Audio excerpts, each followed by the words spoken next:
My name is Sarah Martinez. I'm 28 years old, and for 3 years I worked as an executive assistant at Thompson and Associates, one of the largest financial consulting companies in Manhattan. Every day I arrived at 7 in the morning sharp, always impeccable in my gray suit, the only one I owned, carrying my synthetic leather briefcase that I had bought on clearance 2 years ago.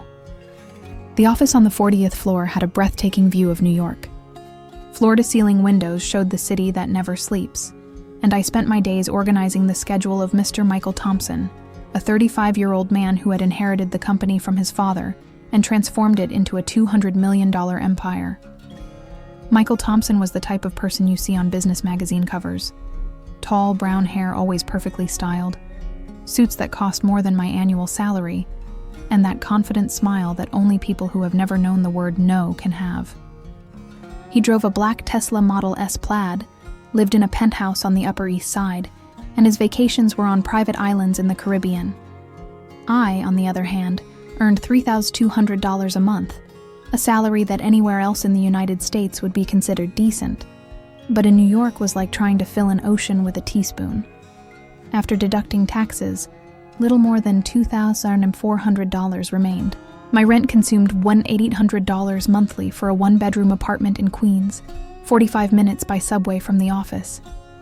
What nobody in the office knew, not Michael, not my co-workers, was that I shared that small apartment with my younger sister, Elena, 19 years old, who was studying nursing at Queens Community College. Our parents had died in a car accident when I was 23, and since then, Elena was my responsibility. Every day, after work, I did the same routine. I took the E-Line subway at Penn Station, transferred at Roosevelt Avenue, and walked 6 blocks to our building, a red brick building constructed in the 70s, with 5 floors and no elevator. Climbing 3 flights of stairs every day in high heels had become part of my involuntary exercise routine. During those 3 years, I had become practically invisible to Michael. I was efficient, discreet, always anticipated his needs. I organized his meetings, filtered his calls, prepared his reports, and took care of details he didn't even imagine existed. To him, I was simply part of the office scenery, like the air conditioning or the decorative plants. But I observed him. I observed how he treated different people in different ways. With investors and important clients, he was charming and attentive. With high-level employees, he was respectful and professional. With me and the cleaning staff, he was politely indifferent. Not rude, just uninterested. There were moments when I thought about looking for another job, but the truth was that, even with the tight salary, Thompson and Associates offered benefits that I wouldn't easily find elsewhere. Complete health insurance for me and Elena, transportation vouchers, and a stability that I couldn't risk losing. Elena always told me I deserved more. "Sarah, you practically manage this man's life, and he doesn't even know your last name properly," she complained, while studying for her anatomy exams at our little dining table that also served as her desk. "You should ask for a raise." But I knew it wasn't that simple. In New York, especially in Manhattan, people like me were easily replaceable.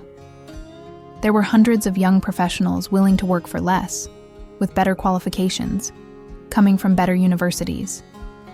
I only had a degree from a state university in the interior, and I had gotten the job through a temp agency that became permanent when the previous assistant went on maternity leave and decided not to return. On the night of a rainy Wednesday in October, something different happened. It was 6:30 p.m., and I was tidying my desk, storing the day's files, when I noticed that Michael was still in his office. Normally, he left at 6 p.m. sharp for his social commitments, business dinners, charity events, or meetings that I discreetly didn't include in his official schedule. When I passed by his office to say goodbye, he looked up from his computer and for the first time in 3 years really looked at me. It wasn't a casual or professional look. It was a curious look. "Sarah," he said, and even my surprise that he knew my name must have been visible on my face. "You always stay late. Don't you have family waiting at home?" The question caught me off guard. I do, Mr. Thompson. My sister. Ah. He paused, as if processing this information. Well, have a good night. I left the office with that strange interaction echoing in my mind. In the elevator, while descending the 40 floors, I couldn't stop thinking about his tone of voice, the way he had looked at me. There was something different, but I couldn't identify what. What I didn't know was that that simple question had planted a seed of curiosity in Michael Thompson's mind, and that, in the coming weeks, this curiosity would transform into something that would change our lives forever. During the following 2 weeks, I began to notice small changes in Michael's behavior. He started asking casual questions about my life, where I lived, what my commute to work was like, if I liked New York. Initially, I thought it was just professional courtesy, maybe a leadership course he had taken about connecting with your team. But there was something about the way he asked these questions, always when we were alone in the office, always with that attentive look I had never seen before. He also began to notice details about me that had previously gone unnoticed. He commented on my lipstick when I changed colors, noticed when I had a cold before I even mentioned it, and once even asked if I was eating well because I looked tired. Elena started teasing me about it. "Your boss is interested in you," she would say while we ate our simple dinner of pasta with tomato sauce. "No boss asks about his assistant's personal life unless he's interested." I always laughed and shook my head. "Elena, you watch too many soap operas. Michael Thompson lives in a completely different world from ours. To him, I'm just an efficient employee." But deep down, I had also begun to notice the change. There was a different energy in the air when we were in the same room. Sometimes I caught him watching me when I organized his files or prepared his coffee. And when our eyes met, he didn't immediately look away as he used to. The situation became even more intriguing when he started working later, coincidentally always on days when I also stayed beyond hours to finish reports or organize his schedule for the following week. We had developed a silent routine. I brought coffee for both of us around 7 p.m. He thanked me with a smile that seemed more genuine each day, and we worked in companionable silence until I finally gathered courage to say I needed to leave. It was on one of those nights, on a particularly cold Thursday in November, that everything changed. I had finished organizing the contracts for the next morning's meeting and was preparing to leave when Michael appeared at the door of my workstation. "Sarah, could you stay a few more minutes? I need your help with the presentation for the board of directors." Of course I said yes. It was my job. We spent the next hour reviewing slides, adjusting numbers, and for the first time in 3 years, we truly worked as a team. He asked for my opinion on strategies, listened to my suggestions on how to present the data more clearly, and even laughed at a comment I made about one of the graphs being more confusing than the New York subway map. When we finally finished, it was past 9 p.m. The building was practically empty, only security and night cleaning staff. Michael offered to call a car to take me home, but I politely declined. "Thank you, Mr. Thompson, but the subway is running normally." He made a strange expression, as if he wanted to say something but just nodded. "Of course.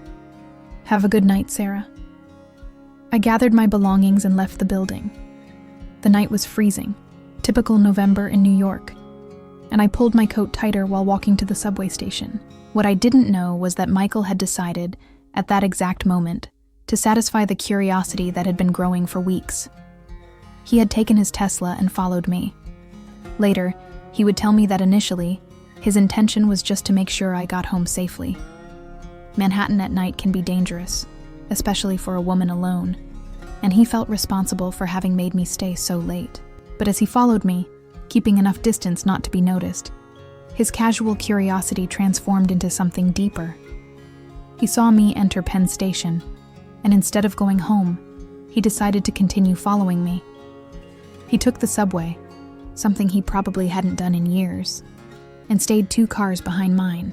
He saw me transfer lines at Roosevelt Avenue, watched me walk through increasingly less illuminated streets in Queens, passing stores with signs in Spanish, small family restaurants, and modest residential buildings.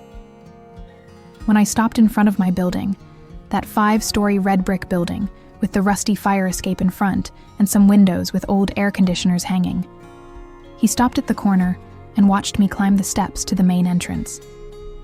But what really changed his facial expression wasn't the modest building or the simple neighborhood. It was what he saw through the 3rd-floor window when the light came on. Elena had run to hug me at the door, and through the window without curtains. Curtains were a luxury we couldn't afford yet. Michael saw our small living room. He saw the sofa that also served as a single bed where Elena slept, the little dining table with piles of nursing books, the small tube television we had bought used, and the walls decorated only with some photos of us and a promotional calendar from a local pharmacy. But what impacted him most was seeing Elena in her nursing uniform, clearly returning from a shift at the hospital where she did her internship, and seeing me take off my work suit to put on simple home clothes, a faded t-shirt and sweatpants, before we sat at the little table to share a dinner that had clearly been prepared with what we had in the refrigerator. Michael Thompson, who spent $200 on dinner without thinking twice, who lived alone in a $5 million apartment, who had a wine cellar worth more than my annual salary, stood on that corner for almost an hour, observing a scene he had never witnessed in his life.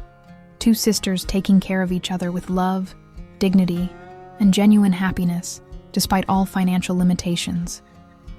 When he finally returned to his Tesla, which he had parked 3 blocks away, Michael Thompson was no longer the same man who had left the office that night. Something fundamental had changed in his perspective, and he didn't even begin to understand what this would mean for our lives. The next morning, Friday, I arrived at the office as always, at 7 a.m. sharp. But something was different. Michael was already there, which was unusual. He normally arrived at 8:30 a.m. He was in his office, looking out the window, and when he saw me, he did something he had never done before. He came to my desk. "Good morning, Sarah," he said, but his voice had a different tone, softer, almost careful. "Did you sleep well?" It was a strange question coming from someone who normally greeted me with a distracted wave while checking his emails on his phone. "Yes, thank you, Mr. Thompson. Can I prepare your coffee?" "You don't need to worry about that today." He paused as if carefully choosing his words. "Sarah, how long have you been working here?" 3 years and 4 months, sir." 3 years. He repeated, as if processing this information for the first time. "And in all this time, you never asked for a raise?" The observation caught me off guard. It was true.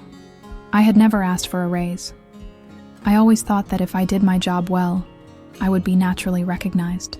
But I also knew that people in my position didn't have much bargaining power. I always thought that if my performance justified it, it would be something that would happen naturally, I replied, trying to maintain a professional tone. Michael nodded slowly, but I noticed he was observing me in a completely new way. It was as if he was seeing me for the first time, not as an employee, but as a person with her own life, with challenges and responsibilities he had never considered. During that morning, he asked several apparently casual questions. He asked about my education, about my career plans, about how I saw my position in the company. But there was an intensity behind these questions that made me uncomfortable. It was as if he was trying to put together a puzzle of my life. The strangest moment happened around 11 a.m., when he called me into his office to discuss his schedule for the following week. While I was reading the appointments, he interrupted me in the middle of a sentence. "Sarah, do you have family besides your sister?" The question was so out of context that I blinked a few times before answering. "No, sir. Our parents passed away a few years ago. It's just the 2 of us." He was silent for a long moment, and I could see something changing in his expression. It was as if he was recalculating something in his mind. "Your sister studies?" "Yes, nursing at Queens Community College." "Queens," he repeated, and the way he said it made it seem like he was imagining the distance, the travel time, the difficulties of the daily commute. The rest of the day continued strange. Michael canceled 2 business lunches, something he never did, and stayed in the office doing, honestly, I didn't know what. He was clearly distracted, and several times I caught him watching me when he thought I wasn't paying attention. Around 5 p.m., he called me into his office again. "Sarah, I need to confess something." He was standing behind his desk, hands in his pockets, clearly uncomfortable. "Last night, after you left, I followed you." My heart stopped for a moment. "Sir?" "I know how this sounds, and I know it was completely inappropriate." He raised his hands as if defending himself. "But I had been worried about you leaving so late, and I wanted to make sure you got home safely. And then, I ended up seeing where you live." I felt blood rush to my face. The humiliation was almost unbearable.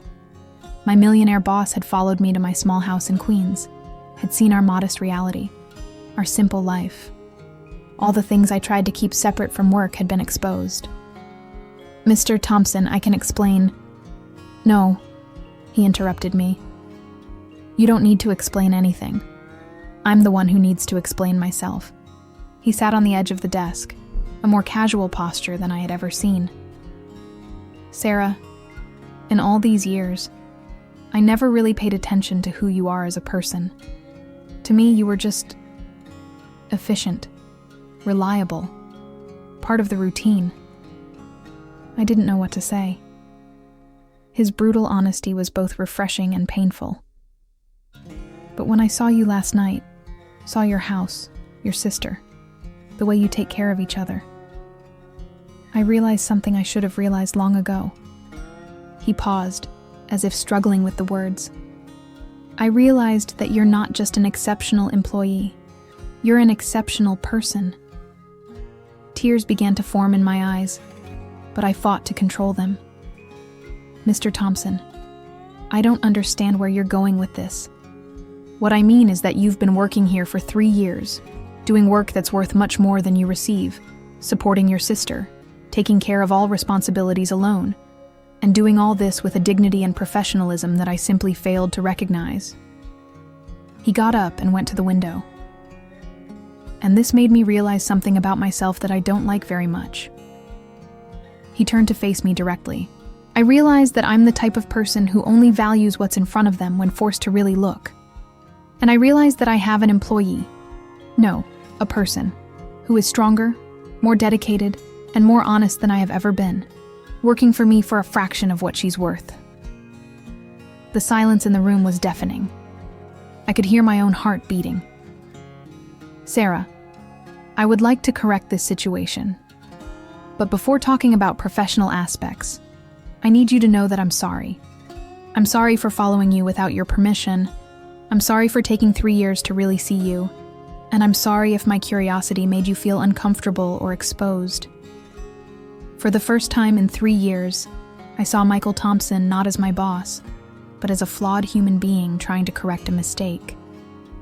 And for the first time, I felt that maybe there was a chance that things could change. The weekend that followed was one of the most confusing of my life. I told Elena everything, about Michael following me, about the strange conversation, about the way he had looked at me when he confessed to seeing our house. Elena, being Elena, had very clear opinions about everything. "Sarah, do you realize that your boss just had an epiphany about privilege and social inequality, and you were at the center of that revelation?" She was sitting on our sofa bed, anatomy books scattered around her. "This isn't something small. This man lived 35 years in a bubble, and you were the needle that burst it." "But Elena, this makes everything strange at work. How can I continue being his assistant after all this?" "Maybe that's exactly the point," she said, looking at me with that wise look my younger sister sometimes had. "Maybe you shouldn't be just his assistant anymore." Monday came too quickly. I arrived at the office prepared for anything, from a conversation about my dismissal to an attempt by Michael to act as if nothing had happened. But what I found was something completely unexpected. On my desk was an envelope with my name. Inside, a handwritten letter, not typed, but written by hand in Michael's clear handwriting. and beside the letter, a new job description and a contract. The letter said, "Sarah, I spent the weekend reflecting on our Friday conversation and on how I have conducted not only our professional relationship, but my life as a whole. I realized that I have a unique opportunity to do something right, not just for you, but for myself. I would like to offer you the position of Executive Operations Coordinator, with a starting salary of $85,000 annually, premium health insurance that covers dependents, and an annual budget of $5,000 for professional development. But more important than that, I would like to offer you a true partnership in running this company. Your perspective, your work ethic, and your ability to see beyond the obvious are exactly what this company, and I, need. I know this may seem sudden, but I believe that the best decisions are sometimes the ones that take the longest to be made. If you accept, I would also like to establish a scholarship fund in our company's name, specifically aimed at nursing students in situations similar to your sister's. I believe that people like you two deserve all the opportunities I have always had by accident of birth. I await your response, but there's no pressure.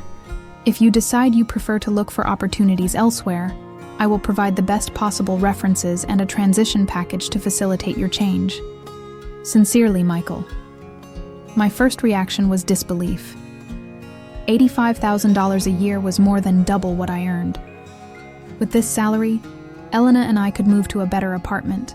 She could concentrate only on studies without needing to work on weekends, and I could finally have some financial security.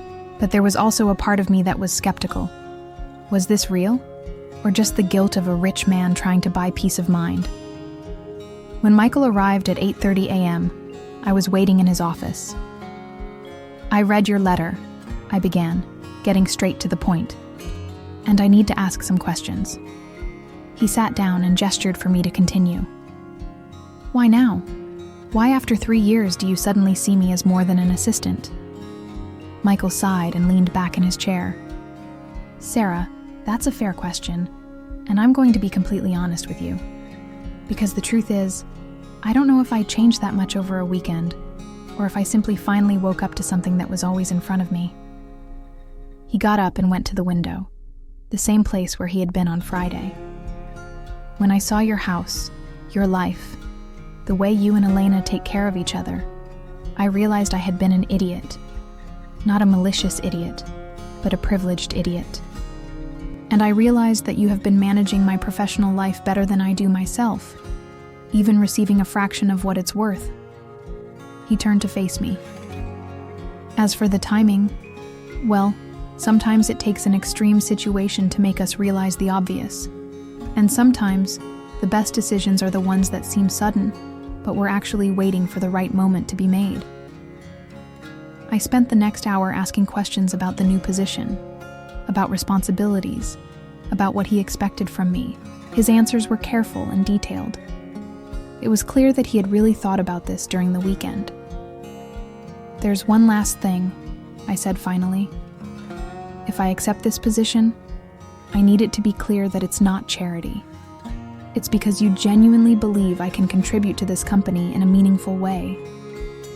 "Sarah," he said, and for the first time since I'd known him, I saw something that seemed like vulnerability in his eyes. "In the last 72 hours, I realized that you have already been contributing to this company in a meaningful way. I was just too blind to recognize it. What I'm offering isn't charity, it's belated recognition of something that already existed." 3 months later, our life had completely changed. Elena and I moved to a 2-bedroom apartment in Long Island City, just 15 minutes from the office. She was able to concentrate entirely on her studies and received one of the first scholarships from the company's new scholarship program. I, in turn, discovered that I had a natural talent for operational strategy that I had never had the opportunity to explore. But the most significant change was in my relationship with Michael. Not romantic. That would be inappropriate, and neither of us was interested in that. But we developed a professional partnership based on mutual respect, something I had never experienced before. He told me later that that night when he followed me was the first time in his life that he truly understood the concept of privilege. Not intellectually, but viscerally. Seeing two people he respected living with dignity in circumstances he had never been forced to consider made something click in his mind. 6 months later, when Elena graduated summa cum laude and got a job at one of Manhattan's best hospitals, Michael was at the graduation ceremony. Not as my boss, but as someone who had become, in an unexpected way, part of our small family. Sometimes the biggest changes begin with the smallest gestures of attention. A boss who finally sees his employee as a person. A question about family that leads to a revelation about privilege. A moment of curiosity that transforms into understanding. Michael Thompson had followed me that night thinking he was satisfying casual curiosity. But what he found was a lesson about dignity, about hard work, and about how small gestures of recognition can transform not only a person's life, but the soul of the one who offers them. And I learned that sometimes, when we think we're invisible, it's exactly when our light shines brightest.